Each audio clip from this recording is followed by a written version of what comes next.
So let's start again. Hello, everyone. So yeah, so finally back again, and yeah, I was checking, the 6th chapter. We are talking about it since 1 year. Of course, it's quite a lengthy chapter, and yeah, I was not, maybe on average, I was not doing 2 sessions per month, but still, I thought for the future we could do it a little bit different. That in the announcement there will be already written which verses to be covered, and then maybe you read these verses and you use whatever commentary you like, and then we will go through the verses. Like I tried that today. I will just read like 10 verses and then explain them, and then we discuss, and then I read the next verses and then I explain them and then we discuss. But I think if you guys are prepared by reading whatever commentary you like, we can we have more time for discussion. And Danielle is giving a virtual thumbs up. And by that also, especially I thought the 9th chapter, I did it once, like really like line by line, and that takes ages, and sometimes it's so detailed and it's so and one is a little bit getting lost in the details. And if you want to have details, yes, you have your commentaries in form of a book, but maybe especially for the 9th chapter, but also the other chapters, I think it's good to get the general idea and the general way of thinking and the direction of Shantideva's wisdom, and the I don't know, in German we say like a red thread, that is going through the Bodhicharyavatarā. So therefore I was counting the I think so far chapter 6 we always covered like 6 or 7 verses, and today I think we have the aim of 26. So let's see how that works. They are not especially difficult anyway. So okay, so I will just maybe give a bigger background where we are for those who maybe are joining for the first time or the last time. So the idea is, yes, we want to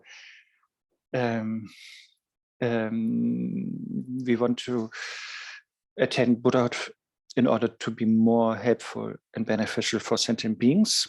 So their benefit, their enlightenment is our aim. And for that, our Buddhahood is the tool. And we become a Buddha by training as a Bodhisattva. And that is what the book is for. If we look into Mahayana, we have, or Madhyamika Mahayana, we have like the view, which are the 2 truths, relative and absolute truth, how things appear and how things are. So that is the view or the ground of everything that will be explained in the 9th chapter. And then we have the practice, which are the 2 accumulations. So on the relative level, we accumulate merit, for example, by practicing patience, chapter number 6. And the other accumulation on the absolute level is accumulation of wisdom.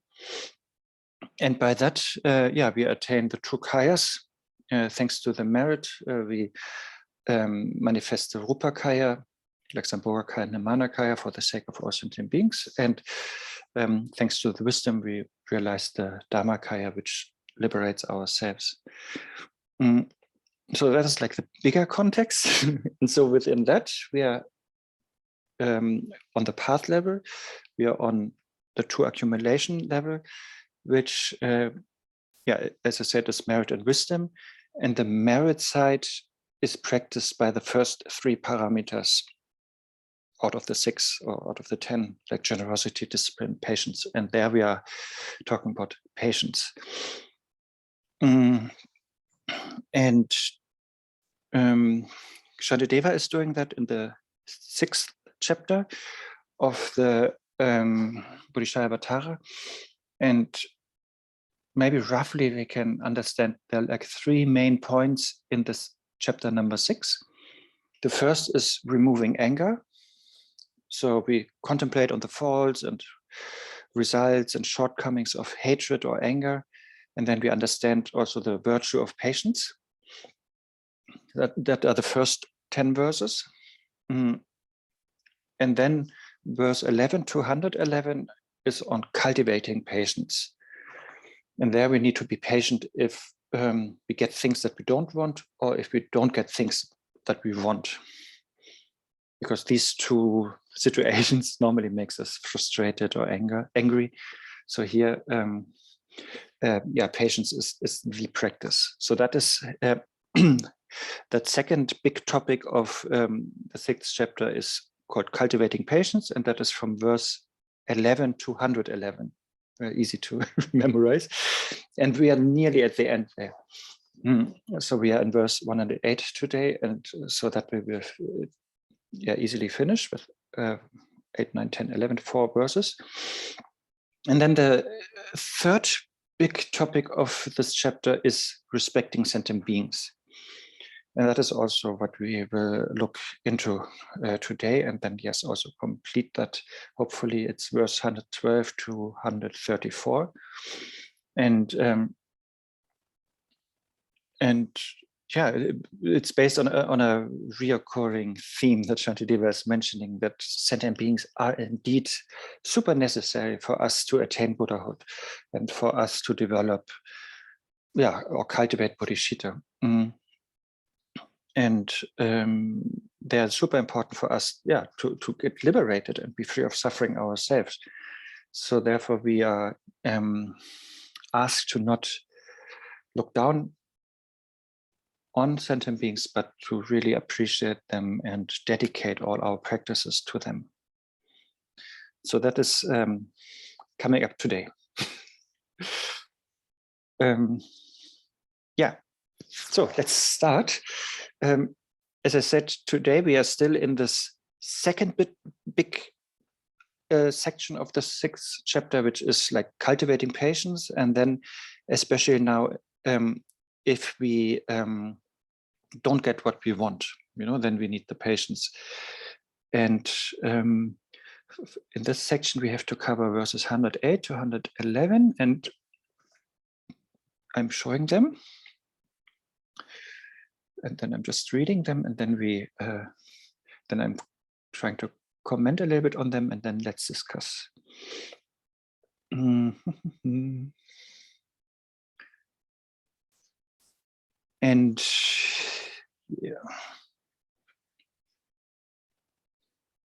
also in 107, we still see Shantideva's idea, I should be happy to have an enemy, for he or she assists me in my conduct of awakening. That's what I meant, like, yes, sentient beings, especially enemies, like people who challenge us, who don't do what we want, who poke us, they are super important, because they can really trigger our mental development. So 108, and because I'm able to practice patience with him, the enemy, he is worthy of being given the very first fruits of my patience, for in this way he is the cause of it. 109, but why should my enemy be venerated? He has no intention for me to practice patience. Then why venerate the sacred Dharma? It too has no intention, but is a fit cause for practice. 110, but surely my enemy is not to be venerated, for he intends to cause me harm. But how could patience be practiced if, like doctors, people always strove to do me good? Good doctors. 111, thus, since patient acceptance is produced in dependence upon one with a very hateful mind, that person should be worthy of veneration, just like the sacred Dharma, because he is a cause of patience. Okay, so I will try to summarize the commentaries on that, and then we can discuss. So in verse 108, Shantideva is basically saying, that it is thanks to the enemies that we practice patience, and thanks to patience, we gain all many great qualities on the path. and therefore the enemy or the difficult person is actually very helpful for us. And therefore we dedicate all the fruits, the results of our patience, like merit or happiness or mental peace, we should dedicate that to the enemies because they made it possible. And then in the next verses, there are a couple of doubts, that our egoistic mind might have, in regards to that what Shantideva just said, So the first doubt is, why are we venerating the enemy or dedicating to the enemy? Because the enemy didn't have any good intention, that the enemy wanted to harm us. And then to dispel that doubt, Shantideva is then comparing that to the Dharma, that the Dharma has also no conscious intention to really help us, but nevertheless, like the enemy, it is the cause for our enlightenment, or maybe not cause, since always Buddha nature is the one and only cause, but it's a very, very conducive condition. So like Dharma texts, or statues or stupas or prayer wheels, there are they don't have an intention either, to help us, but as the enemies, these items are also successful in helping us. So therefore, it's not so much, Shantideva is saying, it's not so much about the intention that the enemy has or doesn't have, or the Dharma text doesn't have, or the stupa doesn't have, but it's about the effect that these have. The enemy can have that good effect on our spiritual path, and a stupa and a Dharma practice also. And then the next argument, which I think is very valid, is then saying that, or the next doubt is, yeah, but the enemies, they actually have a bad intention. They want to hurt us, But the Dharma or the stupa, they don't have that negative motivation. So therefore, of course, we should venerate the stupa or the statues, but not the enemies.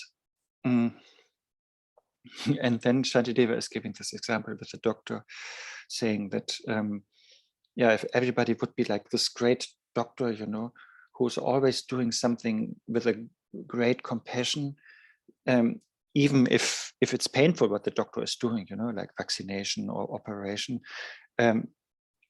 still the doctor, let's say in an ideal world, the doctor is having a good heart, a good compassion, good motivation, and therefore it's, even if he is creating pain, we will be patient easily, because we know the doctor means well.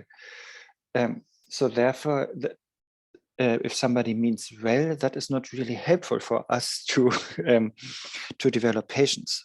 And therefore, the enemy is really precious, and that was also said in many previous verses, and in this section, it is again emphasized that the enemy is precious, because in this case he has a bad intention. So that is actually rare, and that is what is necessary for us to practice patience. And therefore, then in 111,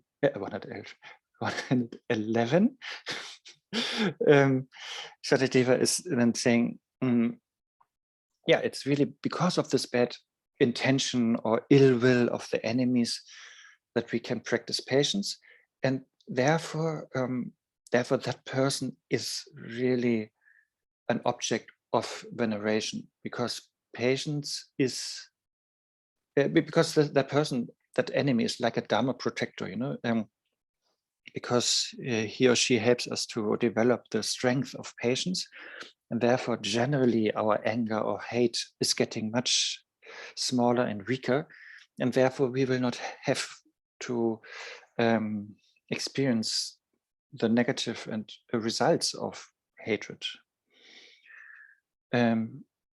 So therefore that is here the concluding verse then on cultivating the concluding idea, and it is about cultivating patience, is that yes, therefore the enemy is worthy of veneration, because just like the Buddhas, they are really helping us on the path. And this, of course, should not be taken out of the context, but it's a context of mind training, and we are not venerating evil stuff, or negative actions, but we are doing that with this perspective, that it helps us to develop positive qualities and then progress on the path. And that is only if we experience these negativities of outer enemies.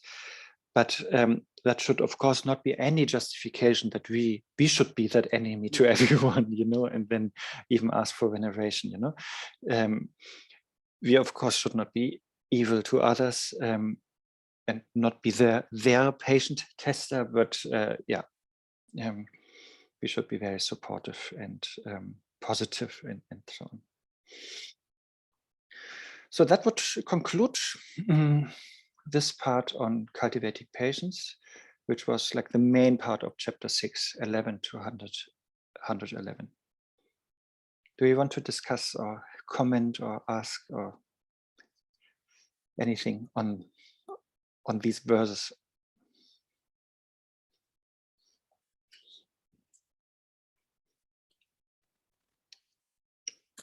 While I drink from my super big cup.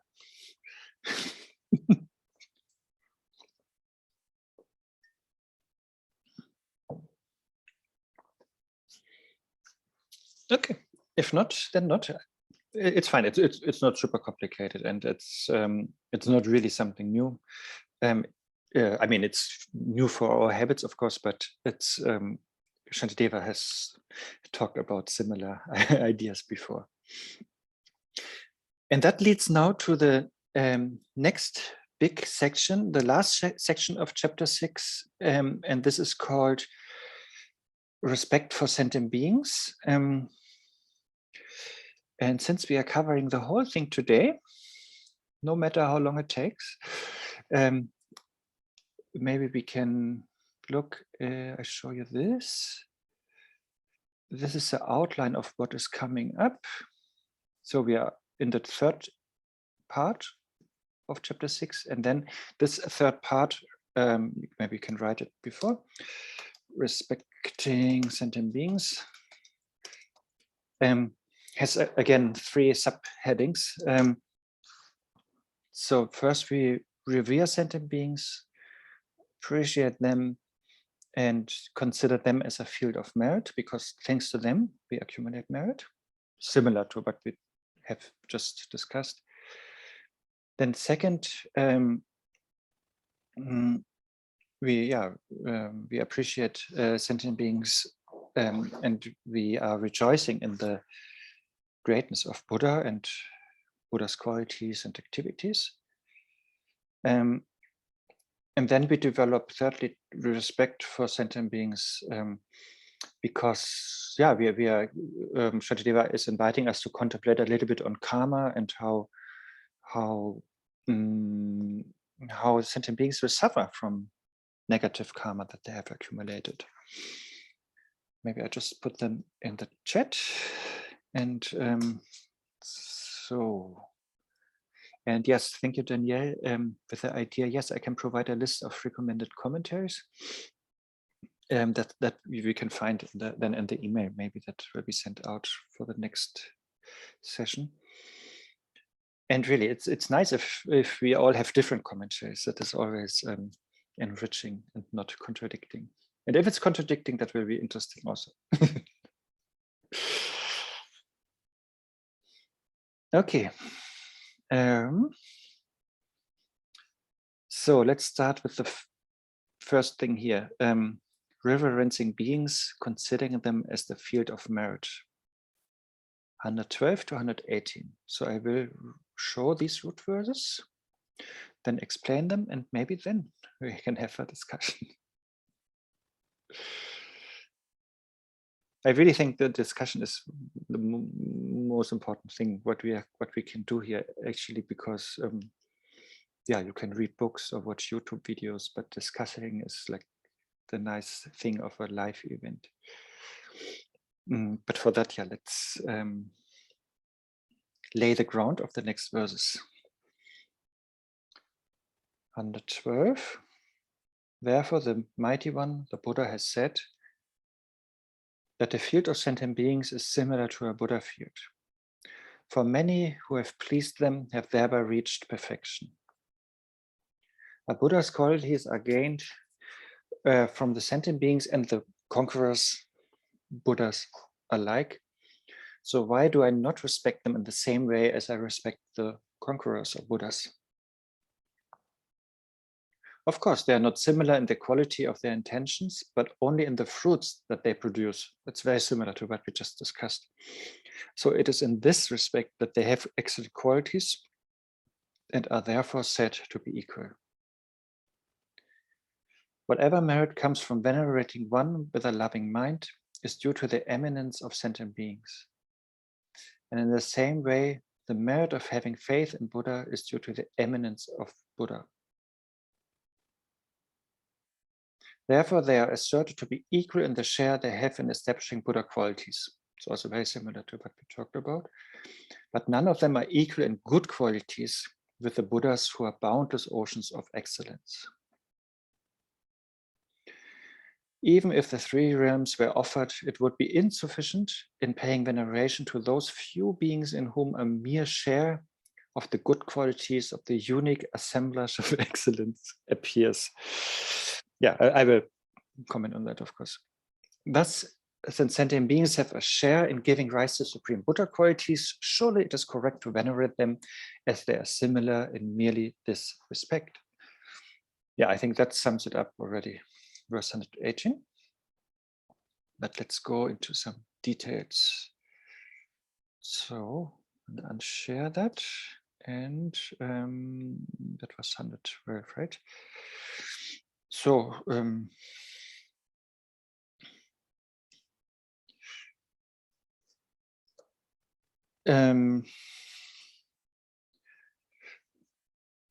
so here, yeah, there are a couple of epithets, nicknames of Buddha. You know, the Mighty One or the Conqueror. The Mighty One, yeah, because he or she has all the Buddha qualities and is the wisdom, you know, and that is performing the Buddha activities. So he or she is very capable to help others. That's why the Mighty One. And then later comes the Conqueror, which is because he or she has conquered all afflictions, all obscurations. And so Buddha, the Mighty One, has said that, and that comes from the Dharma Sangiti Sutra, that that the sentient beings, yeah, are very important, or a very important field of merit for us to attain Buddhahood. They're like a very fertile ground, basically, you know, so that that Buddhahood can grow. And it is through respecting and being compassionate with sentient beings that we achieve Buddhahood. It is through the practice of the 6 paramitas in regards to sentient beings that we attain Buddhahood. And in particular now, it is through the enemies that we can practice the patience paramita and therefore overcome hatred. So therefore, what I mentioned earlier, the path of accumulating merit and wisdom is only possible because of the sentient beings. Because of them, we can practice merit and wisdom and then attain these 2 kayas, which is then the result of Buddhahood. So therefore, yes, we are appreciating them and venerating them. And then in 113, it says, yeah, that all the Buddha qualities, you know, we talk about 4 fearlessnesses or 10 strengths or 18 very unique qualities and many other. I mean, that is all like a essentialization there, of course, limitless qualities. And we can study that in the Abhisamaya Alamkara by Maitreya in chapter 8, if you want. So all these Buddha qualities we can reveal them or manifest them because we practice compassion and so on in regards to sentient beings. Of course, also we have, let's say, devotion to the Buddha, and we offer to the Buddhas and teachers, and by that we accumulate merit. But then also at the same time we serve the sentient beings, and by that also accumulate merit. And therefore, yeah, there's no reason why we don't perceive the sentient beings as being of equal importance as the Buddhas for our paths. Love, compassion, the paramitas, the abandonment of negative actions, everything is always like dependent on sentient beings. Of course, they don't teach us like in a very maybe not like in that constructive and positive and enlightening way like the Buddhas and teachers, but still they are in our practice to accumulate merit and wisdom and to gain Buddhahood. They are equally important as the Buddhas, and that is really a big point that Shantideva is making here.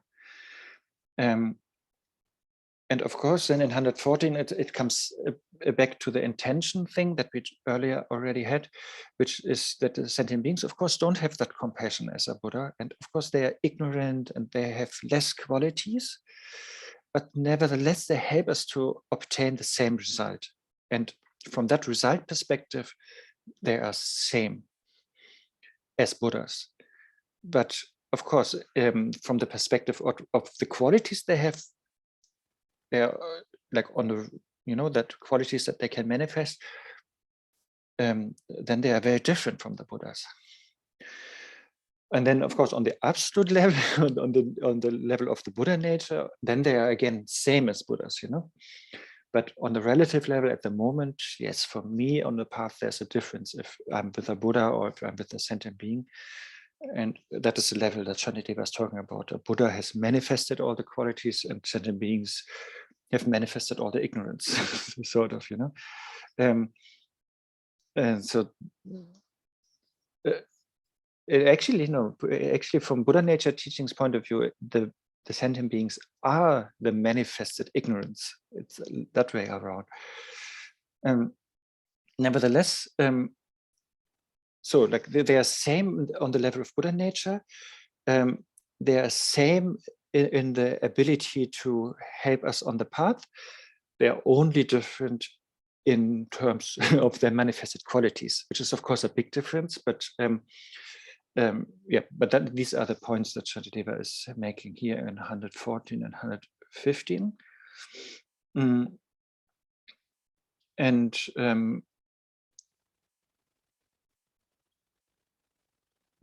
And therefore, especially in 115, it is talking about sentient beings who really meditate on loving kindness, who are really compassionate bodhisattvas.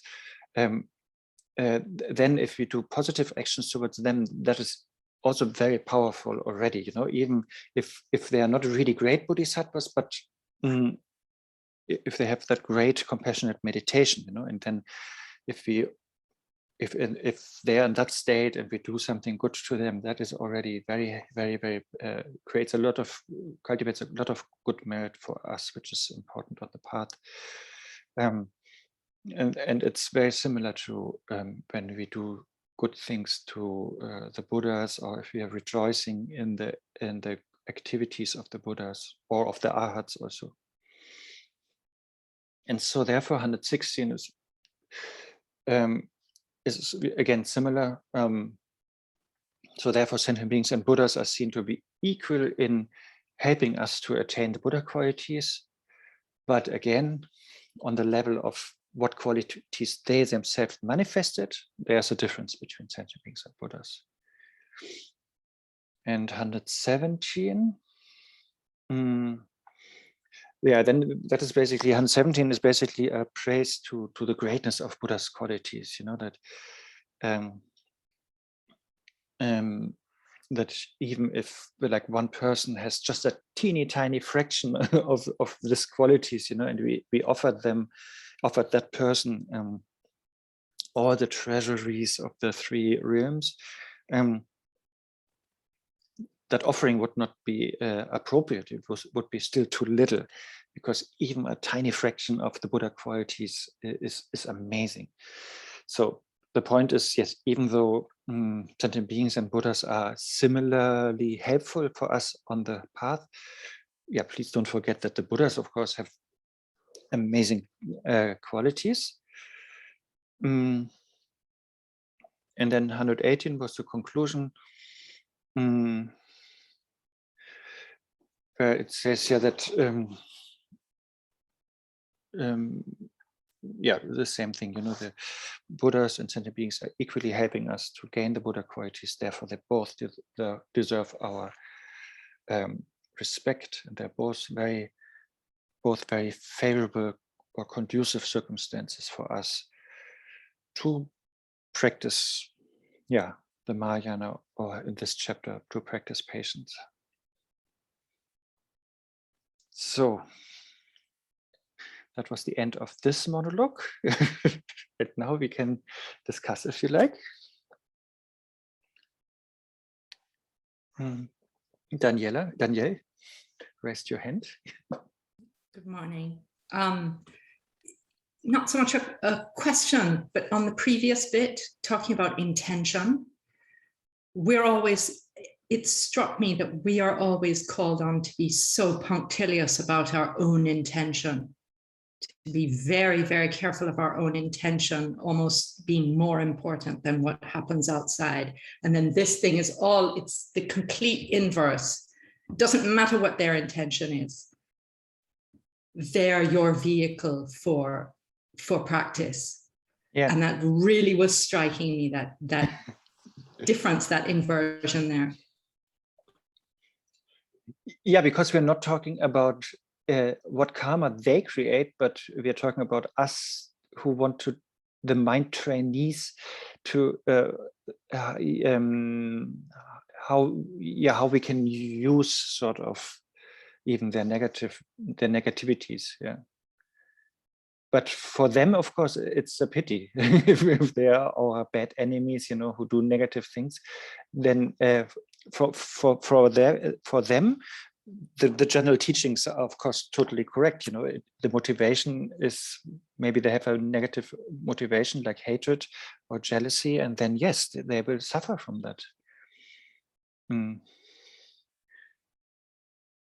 But it's also like that. If you, for example, if you give me $1 with a super good intention, or if you give me like $1 million with a bad intention, I personally would like the second option. You know? I don't care about your karma. I have the million, you know. So that is the idea. But for you, it would be better. Like for your karmic thing, it would be better if you had give me with a good intention $1. But of course, I like the million. Yeah, so therefore, yeah, it's different to the usual karma teachings, because it's just a different approach to it. Yeah. Emilia. Hi, Arne. Hi. And can't we also apply the same kind of thinking in relation to situations? Of course, the situations, there are people behind them, but like situations that are really challenging, and one can be really angry and upset with what's happening, and then to see the situations as helping to practice. Yeah, totally. Patience. when I get around to actually, well, it's helping me, rather than being stuck in what's happening. Yeah, definitely. I remember in the beginning of chapter 6, Shantideva was saying, he seems to think that it's easier for us to do that with inanimate objects, like a situation or things, you know. but it is more difficult to be patient with animate beings, like sentient beings.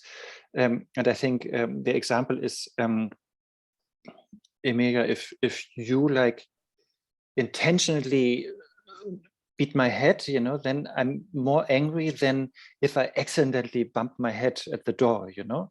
So then with the door, you know, it's inanimate, and then for Shantideva, that seems to be then easier to not be angry. But it's more likely that I'm being angry with you, Emilia, if you like, if I see intentionally that you kick me. But nevertheless, yes, of course.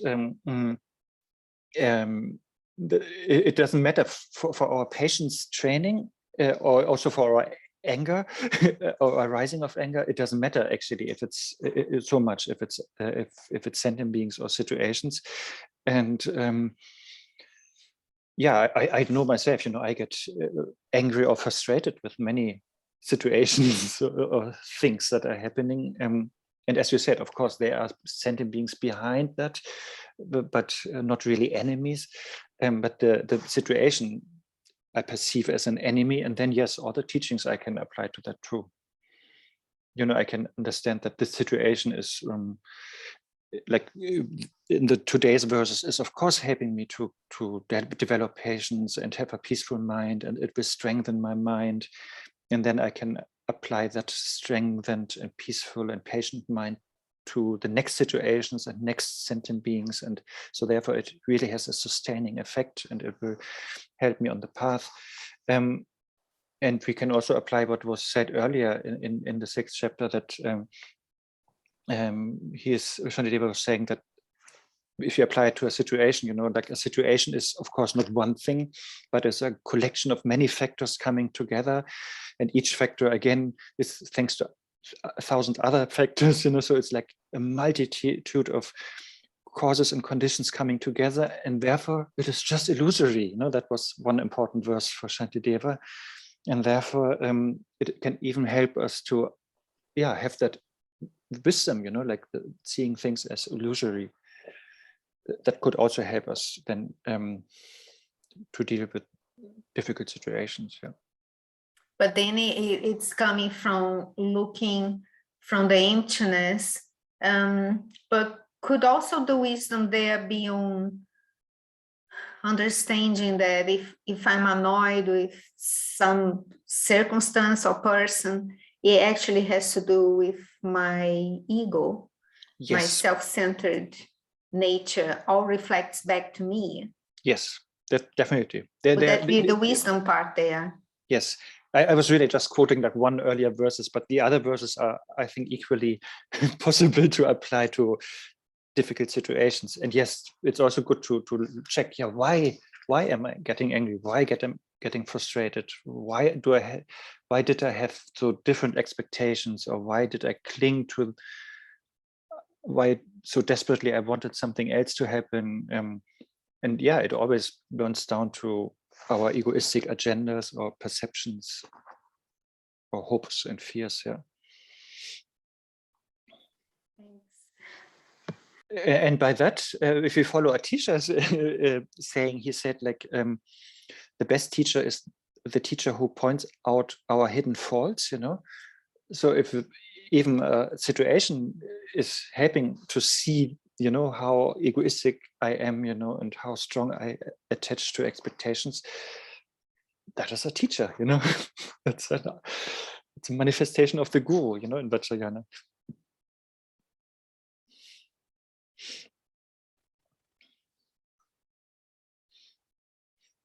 Anything else? Anybody?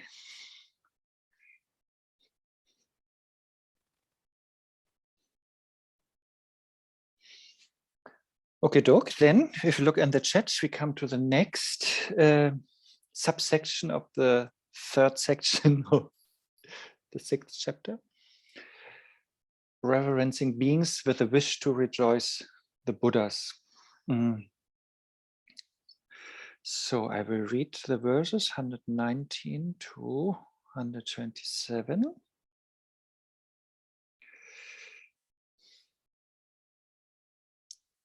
Furthermore, what way is there to repay the Buddhas who grant immeasurable benefits? Oh, I'm not sharing it. So sorry. Entschuldigen Sie bitte. Furthermore, what way is there to repay the Buddhas who grant immeasurable benefits and who befriend the world without pretension other than by pleasing sentient beings? I think for the upcoming verses, it's nice to have in the background of your mind, like Buddhas perceive sentient beings as their children, you know.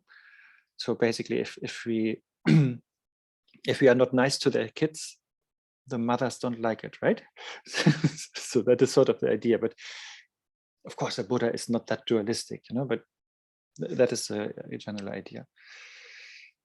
Therefore, since benefiting these beings will repay those who give their bodies and enter the deepest hell for their sake, I shall behave impeccably in all that I do, even if they cause me a great deal of harm. When for their sake, those who are my lords, the Buddhas, have no regard even for their own bodies, then why am I the fool so full of self-importance? Why do I not act like a servant towards them, the sentient beings? Because of their happiness, the conquerors are delighted. But if they are harmed, they are displeased. No, also, because the happiness of sentient beings, the Buddhas are happy, but if I harm the sentient beings, the Buddhas are displeased. Hence, by pleasing them, the sentient beings, I shall delight the Buddhas. And by harming them, the sentient beings, I shall hurt the Buddhas. Just as desirable sense objects would give my mind no pleasure if my body was ablaze with fire, likewise, when living creatures are in pain, there is no way for the compassionate ones, the Buddhas, to be pleased. So if sentient beings are suffering, the Buddhas can't be happy at that moment. Therefore, as I have caused harm to living beings, today I openly declare all my unwholesome acts that have brought displeasure to the compassionate ones. Please bear with me, O lords, for this displeasure I have caused you. From now on, in order to delight the Tathagatas, another nickname for the Buddhas, I shall serve the universe and definitely cease to cause harm. Although many beings may kick and stamp upon the head, even at the risk of dying, may I delight the protectors of the world by not retaliating. There is no doubt that those with a nature of compassion regard all these beings to be the same as themselves. Furthermore, those who see this Buddha nature as the nature of sentient beings see the Buddhas themselves. Why then do I not respect sentient beings? Pleasing living beings delights the Tathagatas and perfectly accomplishes my own purpose as well. In addition, it dissipates the pain and misery of the universe. Therefore, I should always practice it. Yeah, that is again, I think, a nice conclusion here. Pleasing or benefiting sentient beings makes the Buddhas happy, and it also helps my own spiritual path, and it also helps to remove the pain and suffering of the world. And therefore, yes, let's practice that. So then some footnotes on that. So here the whole idea is giving another reason, like, yes, respecting sentient beings, venerating them, or being compassionate with them, making them happy. That actually makes the Buddhas happy because they're like their mothers, let's say. That is, of course, a very dualistic notion because the Buddhas, of course, from our point of view, they care about sentient beings, but they themselves, they cannot suffer, even if we hurt their children, the sentient beings. They will not suffer and they will not be unhappy, but their mind state is unshakable, of course, and they will love the sentient beings equally as us, even if we harm the sentient beings. So therefore, that is not that idea, I think, is very helpful as a pedagogical tool, but and for that it is perfect, I think, but we cannot put it then in another context of trying to understand what are the three kayas, or what is the state of Buddhahood? What does enlightenment mean? You know, then that would be a little bit contradicting. That's what I mean. So we could, so maybe we could even retranslate this a little bit. The Dalai Lama once said he would just replace Buddha here with God, but I guess that was in a very Christian context. But maybe we can understand it like, instead of saying we are pleasing the Buddhas or the Buddhas become happy, we can maybe talk about that this is in harmony with the teachings of the Buddha. Or we can also understand it maybe that we come closer to our own Buddha nature.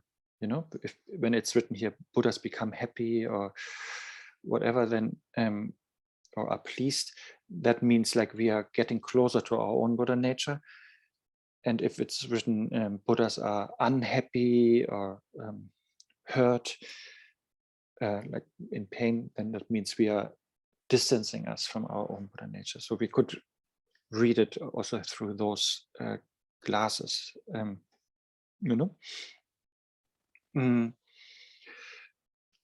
But the idea is, of course, that we understand, that the Buddhas became Buddhas because of the practice of the 6 paramitas, and that they did so in order to help beings and care for beings better and benefit them.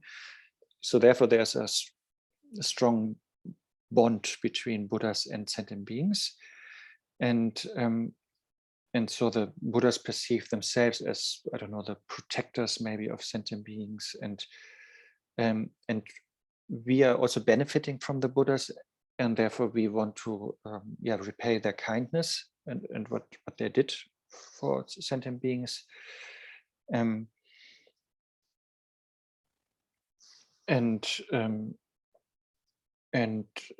understand that that the Buddhas care of sentient beings like their own children, and then in the next verse 120, Shantideva is pointing out that the Buddhas or Bodhisattvas are even like ready to suffer a lot, like jump into the deepest hells, you know, for the sake of sentient beings.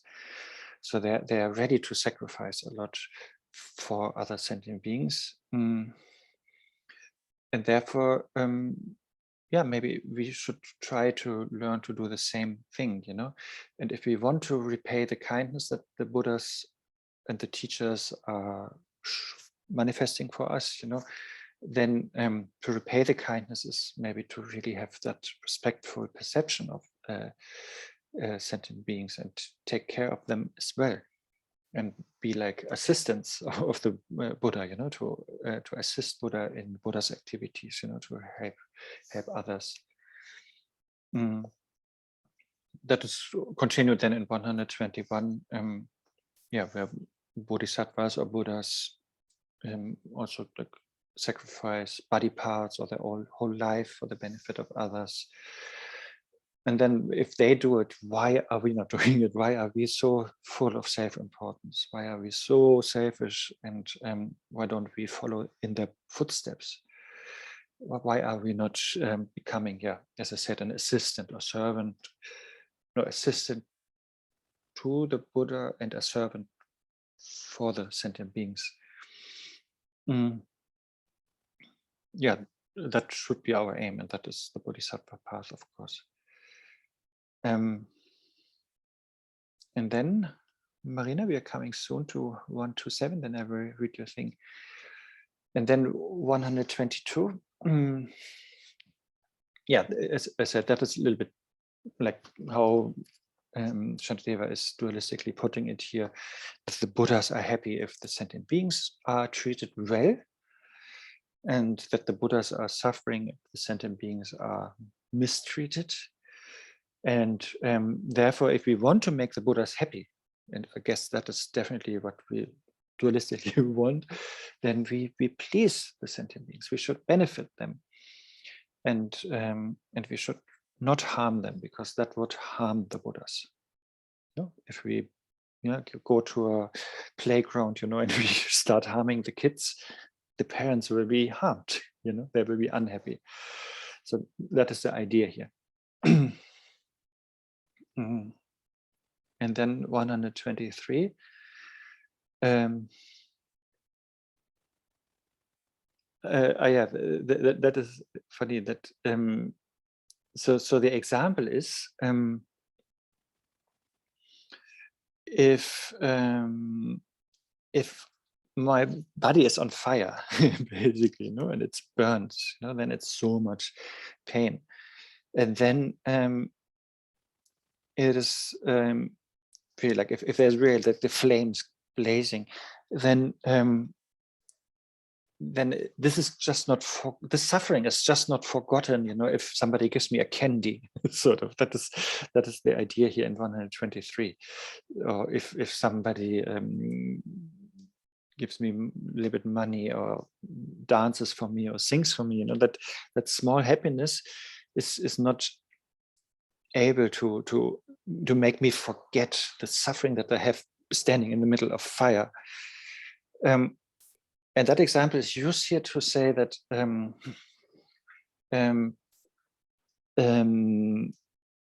so if I'm negative and bad to sentient beings, so that is like the fire thing here, for the Buddhas, and then even if I do some small offerings or small prayers to the Buddhas, that small positive thing will not sort of outshine the negativities that I do towards the sentient beings. And that is also interesting. If we read Words of a Perfect Teacher, the Pato Rinpoche in the compassion section, actually, in the compassion chapter, he's like talking over a couple of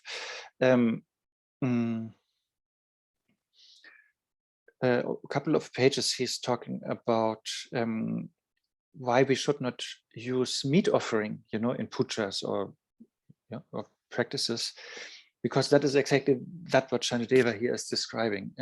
I think that's why it comes to my mind. So we actually, we make meat offerings, like there's a killing involved. So we are making sentient beings suffer, and therefore, let's say dualistically, the Buddhas are suffering, like standing in the middle of fire, that much suffering they experience because we are killing a sentient being to practice the puja. And then the puja, this small positive thing, where we pray to the Buddha or the deity, that is then that is not so convincing to the Buddhas, and they will not forget that we killed sentient beings on the way. And I think Pato Rinpoche was using that example, like if you do that, in a puja, you offer meat to the deities, it's like killing a child and offer the flesh of this child to her mother to eat it, And if you do like that, the mother will not join the meal, And so that is the idea in the pujas, if we do that, offering meat, then the deities will not come. That's what Pato Rinpoche is saying. And I think it fits well here. But I'm happy to discuss after a few verses. Then 124.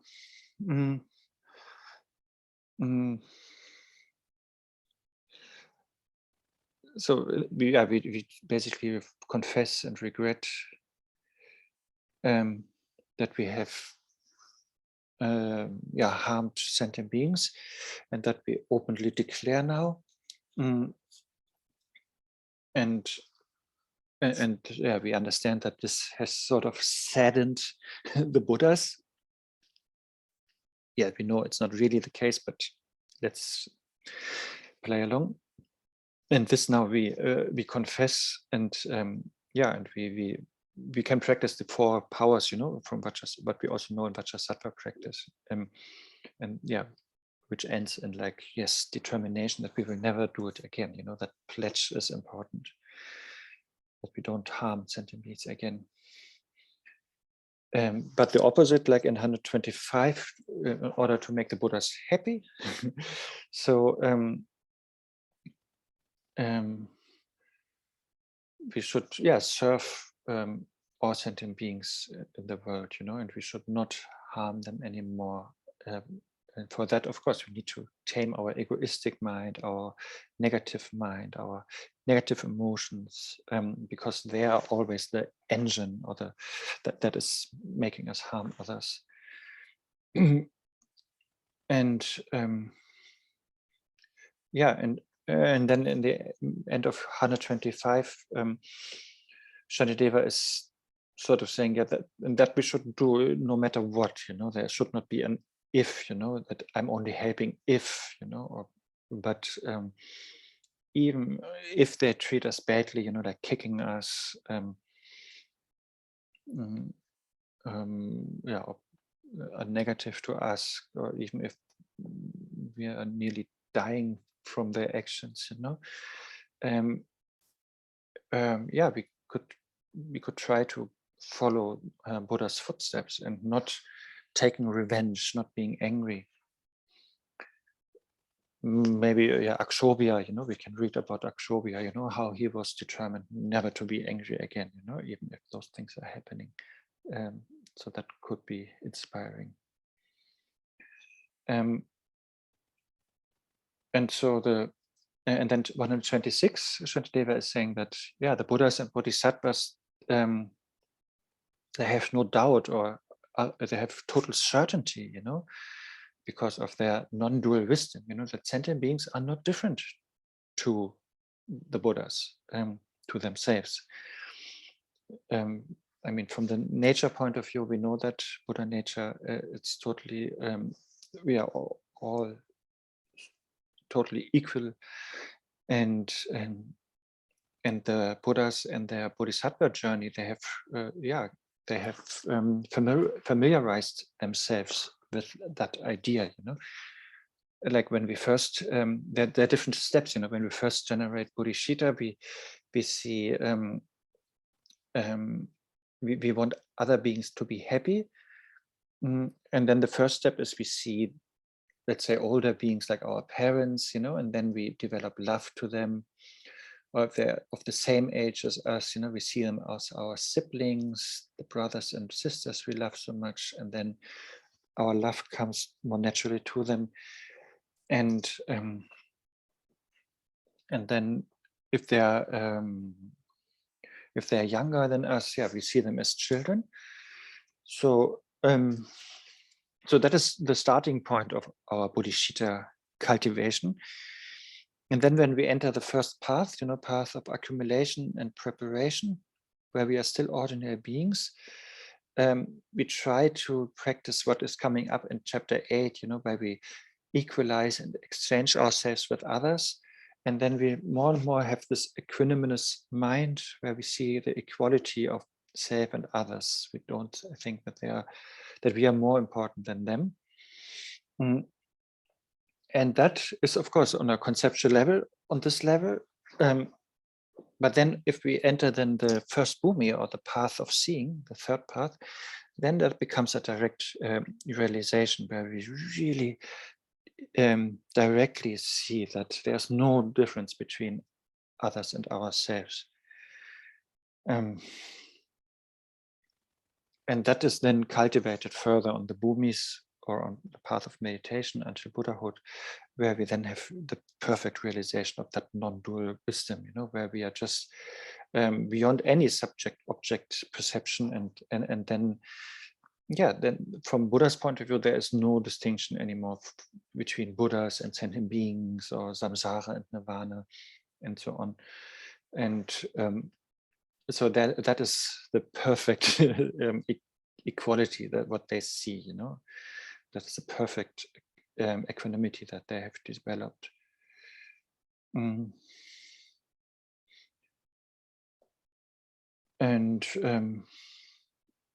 But of course, on the relative level, there is a difference, and that was mentioned earlier, that of course on a relative level, sentient beings and Buddhas are different. But here then is more the point that that from Buddha's point of view, from the real wisdom point of view, there is no difference between Buddhas and sentient beings. So why do we then still familiarize ourselves with having so much differences between ourselves and others, or sentient beings and Buddhas? We should try to, already familiarize ourselves with that wisdom of a Buddha who doesn't make that difference.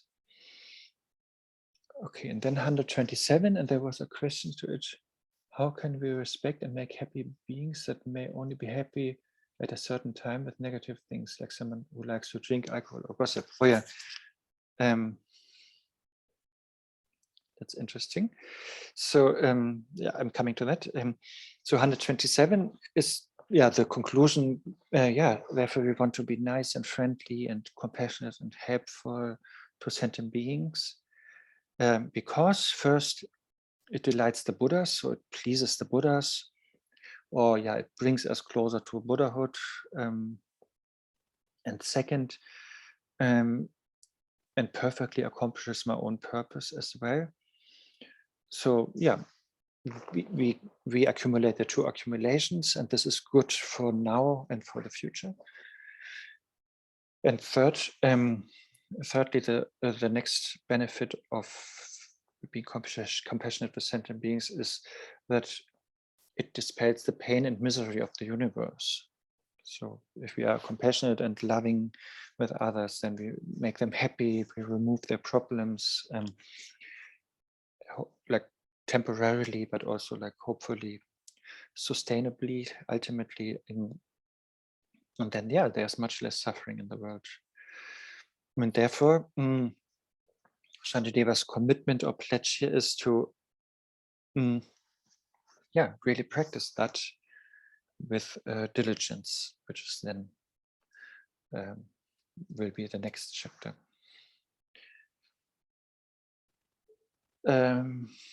So I think you can see Marina's question. How can we apply wisdom to verse 127? How can we respect and make sentient beings happy? Even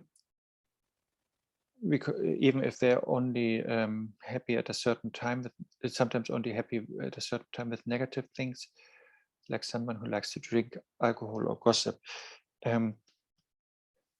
Yes, so I think you mentioned the key point is wisdom. Like if we talk about generosity, then we have to be wise, what we give, and so we need the wisdom to check, who is the receiver of the gift, and what is the gift, and what is our motivation, and what is the situation at the moment. And only then, if we really check that properly, then we should choose something that is really benefiting the other person, ideally then for a long time. And if we talk about generosity, then it is, of course, not only about material things that we give, but then also fearlessness we give, or we are listening to others, or we even give Dharma. So there are these different types of generosity. But when we talk about material things, what you are mentioning, like they are happy when they are gossiping or drinking alcohol, then a bodhisattva has to be skillful, like how to relate with those beings, and because we don't want to enforce these tendencies in them. That would be like one extreme. And the other extreme could be that we are totally alienating ourselves from them, and then we cannot benefit them either. So therefore the middle way could be actually, that is said sometimes, that we should gossip a little bit with them, and make them trust us, and we are one of them, we become relatable. But then little by little, in a non-dogmatic way, maybe we can then guide them out of the gossiping habit. Same with alcohol, you know. It would be maybe wrong if we just reinforce them to drink a lot and make them drink more, but it would maybe be too alienating if we don't drink at all. But if we drink a little bit, you know, that is what Ayadeva is, saying. You know, like we should drink, we should behave like them. You know, we should speak the language like them. You should even think like them. You know, so that we can really feel them and understand them, and they can relate to us. But then we should, but that is only to then lead them out of whatever negativity. And Danielle, you wrote to me net zero. What was that referring to? Like in the same way that the niceness of offering killed meat does not overcome the fault of the killing that made the meat. I'm sorry, I'm just being nerdy about climate negotiations, but it's along those lines. And net zero is a specific term? Yeah, it's a strategy. I'm not going to distract with that. Sorry. Oh, but that's interesting. I will Google that later then. I'll write that down.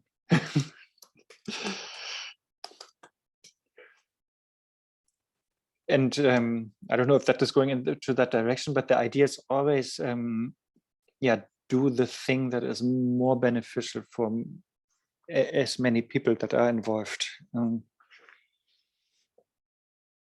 And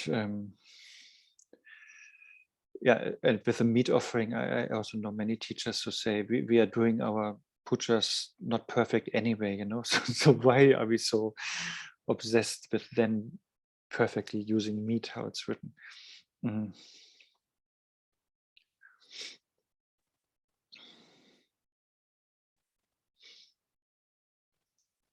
Emilia. These verses that talk about not harming because we don't want to upset Buddhas, and I don't know. To me, it came to mind on devotion, the amount of devotion, because if one has a really strong devotion towards Buddha, the three jewels, maybe they would, because of the devotion, they would automatically not wanting to harm, but as it's really strongly associated with the amount of devotion one has. Because it could be because of fear of, retaliation from the Buddhas, which I don't think would make sense at all. But the devotional and the trusting that we shouldn't harm other sentient beings, and then through that, just doing as a kind of becoming natural. Well, I'm speculating that it's not that that applies to me, but speculating if this is related to devotion. Yeah, I think verses. So. Like Shantideva is, since devotion is of course in all the yanas, but it's very emphasized in Vajrayana. But he's more using the gratefulness that we have towards the Buddhas. So in my English translation, that is used, or kindness, that we want to repay the kindness. But that is the main. And yes, of course, we can also use devotion. That's the main thing, that we think that we really appreciate the Buddhas so much, and don't want to mess with that, and disturb them in any way. But assist them in their Buddha activities, and not harm the ones whom they love, which also applies to ourselves. They love us too, and so let's not harm ourselves, like by being like overly strict or with ourselves.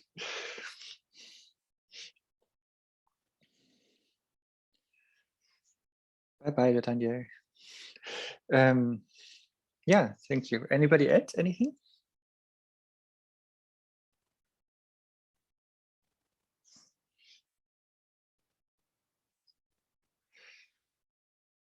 So then we have a few more verses until the end. What did I put in the chat? 128 to 134. Practicing respect for beings, thinking of the consequences of the good and evil done to them. So now it's a little bit on karma. Yeah, there's, I think the first two verses are a little bit, need a little bit explanation, but I think it's better to read them in one go than it makes sense. So 128.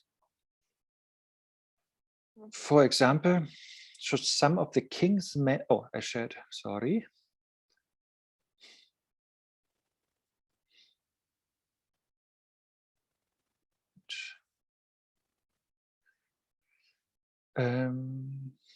Bye, Katja. So good that you have been here. So now 128.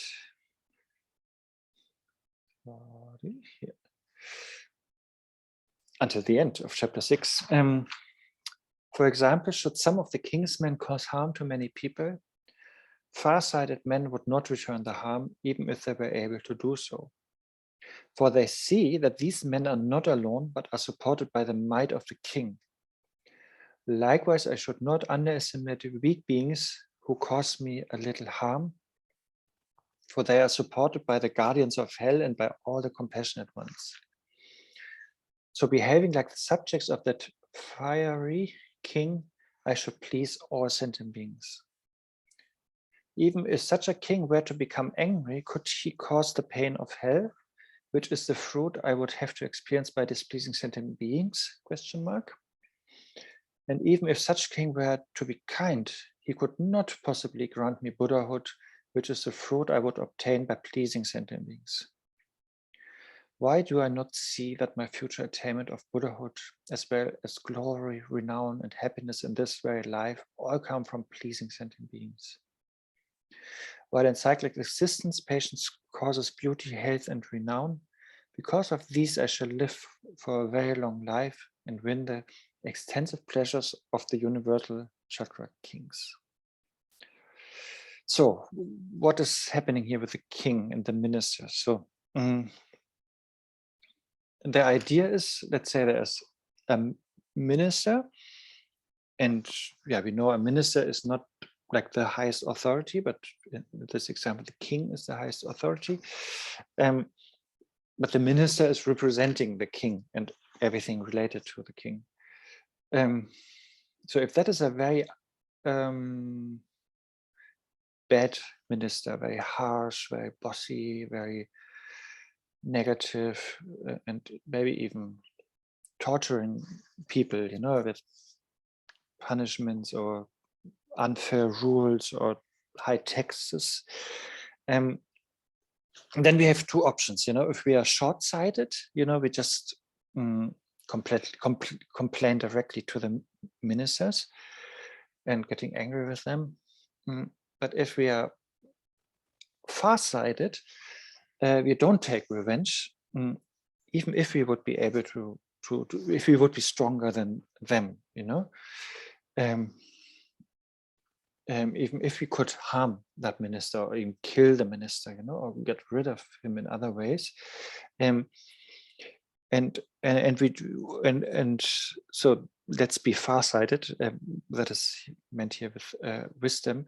So we understand that this minister is only a representative of the king, and there's so much allies are behind the minister, and sorry, and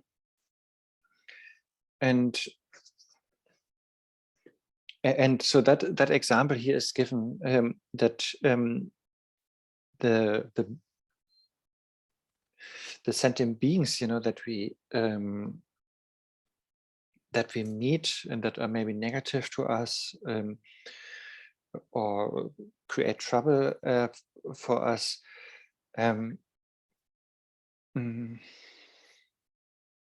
that they are not sort of that they are like the ministers, and they are not sort of alone, but that behind them there are the bodhisattvas and the Buddhas, and so that it has much bigger consequences. If we kill the minister, or if we beat the minister, then yeah, we will suffer a lot of consequences by this king afterwards. And likewise here, it sounds a little bit theistic, but yeah, if we mistreat sentient beings, yeah, the Buddhas will be upset, or it has that consequence. And that is then further explained in 130, so that the sentient beings are not alone, but that they have allies or accomplices, which are the guardians of hell, is written here. So that means if we are angrily reacting towards the sentient beings, then yeah, we will fall into hell, let's say. And so therefore these guardians of hell are the supporters of sentient beings, or the Buddhas are also supporters of sentient beings, because they are like disappointed or saddened by our negativities, and then yeah, they become maybe more distant to us, but of course we know Buddhas are not like that, but just as a yeah, as a method to think about it, that is said here. And therefore the idea here of for Bodhisattva is to even be respectful towards sentient beings, even if they are like very mean and negative, like the minister is. And then if we check then about the king and the Buddha, which are here similar in the example, then or not actually Buddha, but okay, let's just say we're checking the king. How powerful is the king actually? So the king, if he is angry, since the king, he's a he can only punish us in regards to this life. He could kill us, or imprison us, or steal our possessions, and so that is like relatively short and small suffering, because the king cannot put you in the hell realm. So but when we are negative to sentient beings, that negativity that can put us into hell realm. So therefore that negativity is much worse than what the king can ever do to us. So that is the first thing. And then the second point in 132, even if the king would be super kind and good, he could never put us in the state of Buddhahood. Of course, a king has a lot of power, so he can make us rich, put us in a powerful position, promote us, and so on. But that is again only a small and short-lasting fun or happiness. But compared to that, if we are kind and compassionate, respectful to sentient beings, that will have much better result, because that can lead us to Buddhahood. But the king could never bring us to establish us in the state of Buddhahood. But our kindness to sentient beings can do that.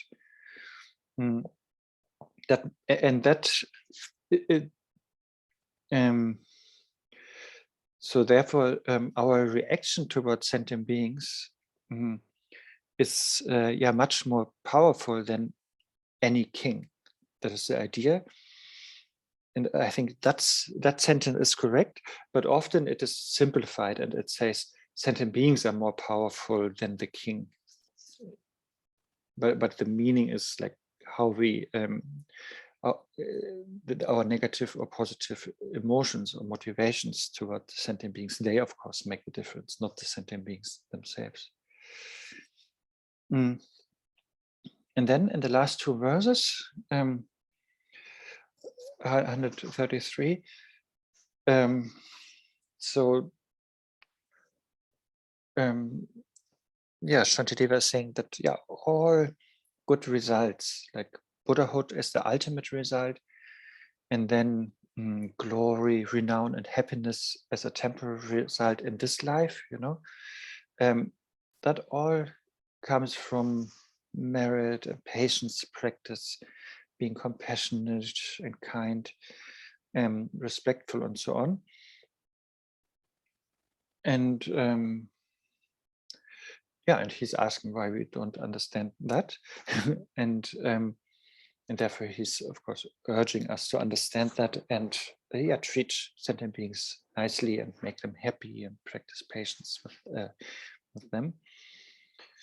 So like in 133, like these the ultimate benefit of this patient practice is explained, you know, that we attain Buddhahood. And then also the relative result is also a little bit shown, like glory, renown, and happiness in this very life. And that is then continued in 134, where it says, you know, that a relative result is, yeah, that we are beautiful and healthy and renowned, and that we have a long life, and that we have like so many pleasures, like this Chakravartins, you know, this it's like the highest samsaric result, you know, like with so much yeah, precious substances and queens and so on. Yeah, so that are only like relative results of patience. And some Rinpoches explain like the beauty why patience makes beauty is just, it's very like instantaneous. If you are angry, you know, you look ugly, you know, red and green and blue and everything. But if you are patient, you know, then we are glowing and smiling, and that is more attractive actually. And yeah, I don't know, and that is of course a totally different beauty, you know, what is meant here than usually. But I think, yeah, I mean, we all know very old teachers, maybe. I don't know, Garshan Rinpoche, or maybe His Holiness the Dalai Lama. I think they are not. They are not. Of course, they're not young, but I think they're so attractive to look at, you know, and yeah, and that kind of thing is meant. We can never have enough of looking at them. It's so, feels so good, you know, it's so joyful. And then, yeah, good health as a result of patience is also, I think that is also in Western medicine now. In Asian medicines, it's of course there too. But in Western medicine, also like this anger and short-temperedness is really not good for the immune system. And then, of course, we have a fragile body and we get easily sick, and then we have a shorter life also.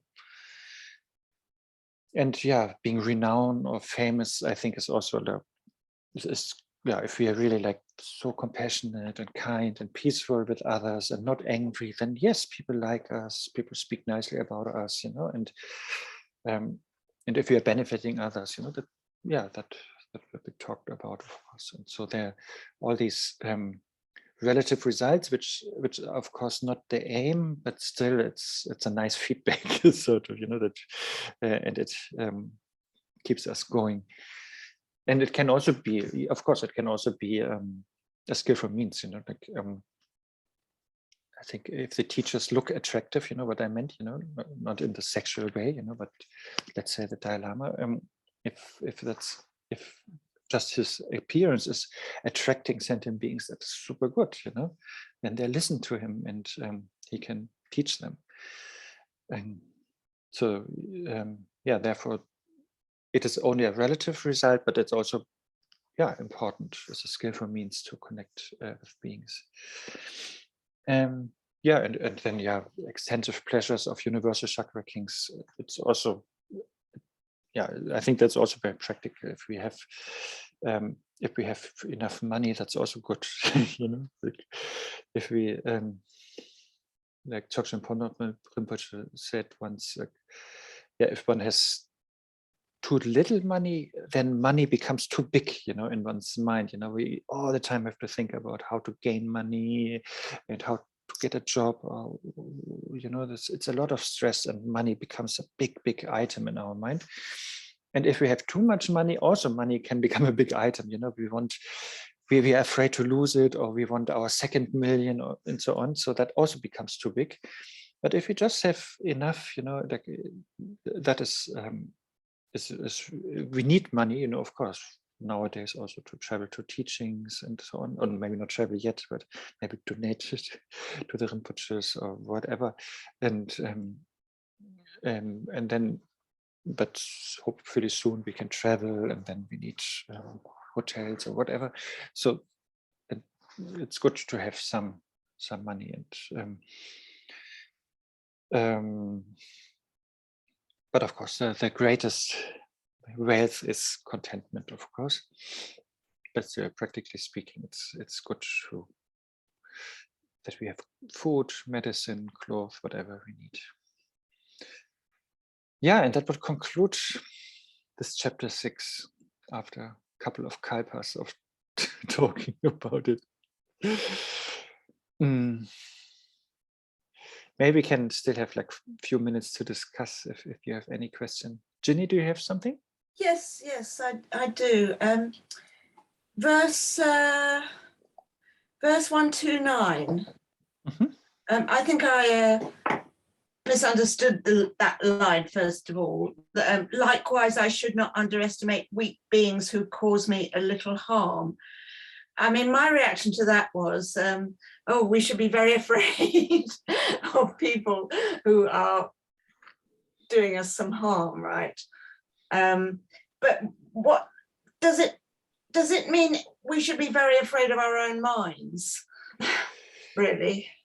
Yeah, like in the commentaries, it is actually talking, we should be afraid of the bodhisattvas or Buddhas who are behind the weak beings. So we should not be negative to weak sentient beings. Let's say a mosquito who is annoying us, we should not kill it, because it's not only one single mosquito, but the Buddhas and Bodhisattvas are watching, and so we should be, I mean, that sounds really altruistic, but let's say it like we are afraid of their judgment, how they perceive our negative actions, but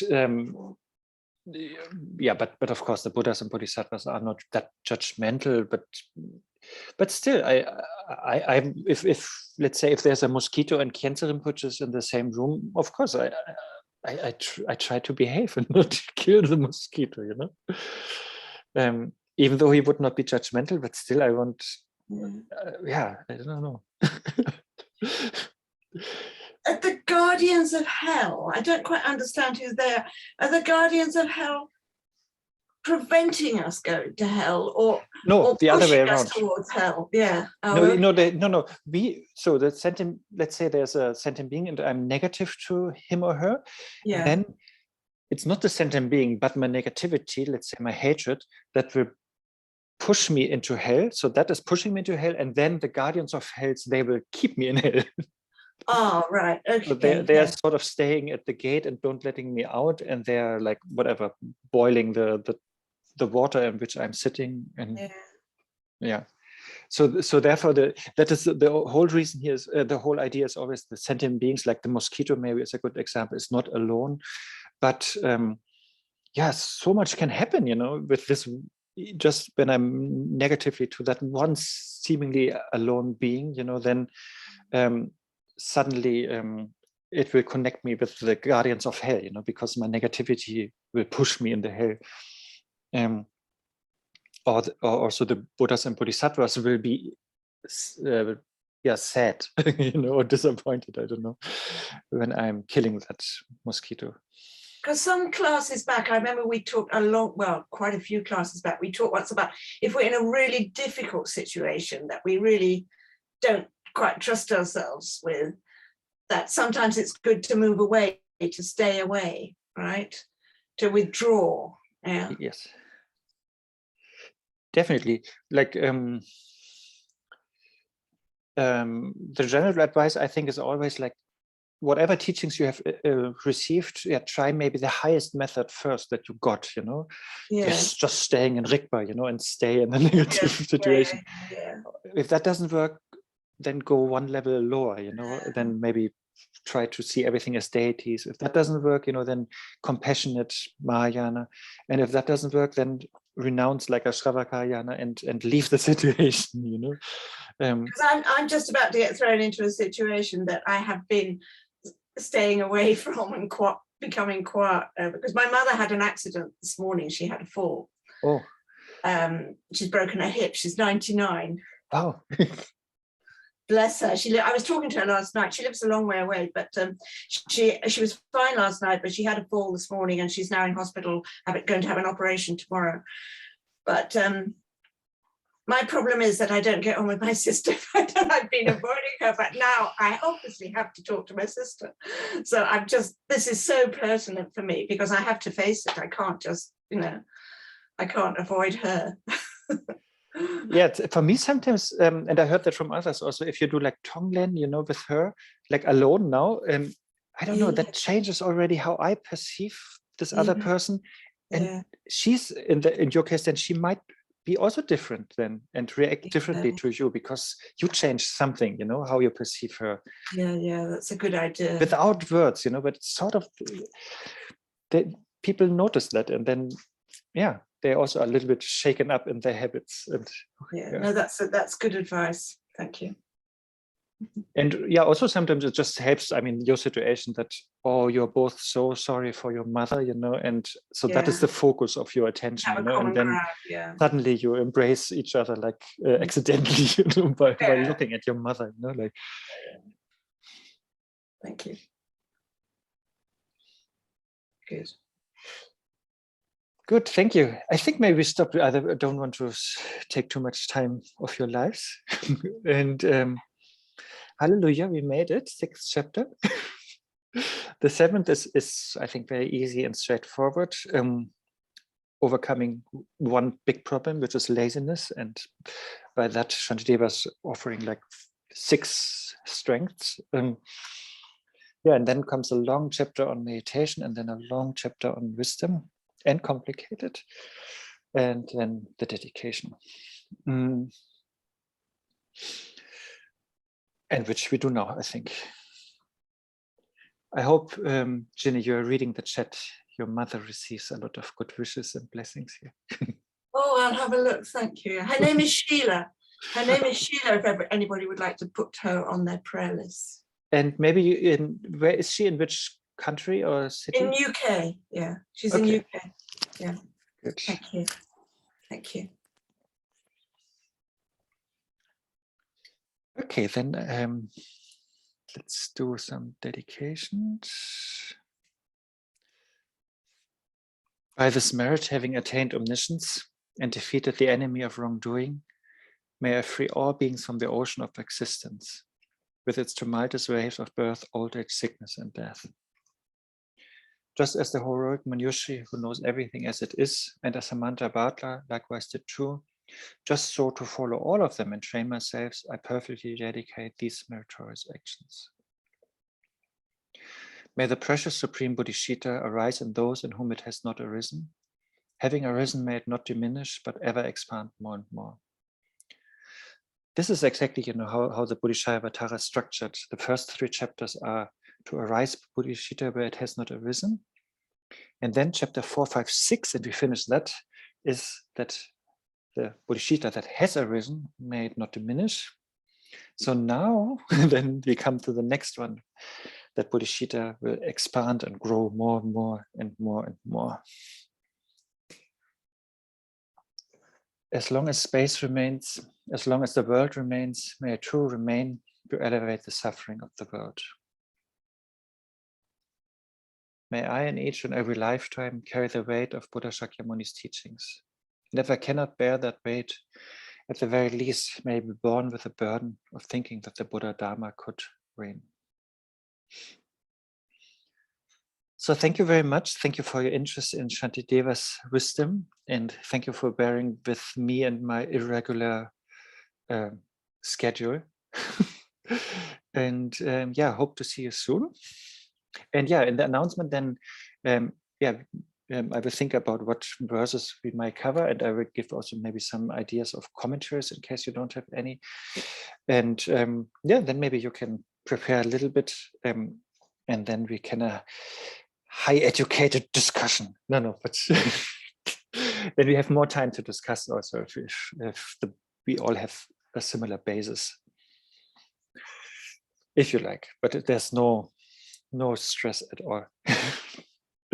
Okay, thank you, and see you soon. Bye. Ah yeah, and tomorrow, I forgot.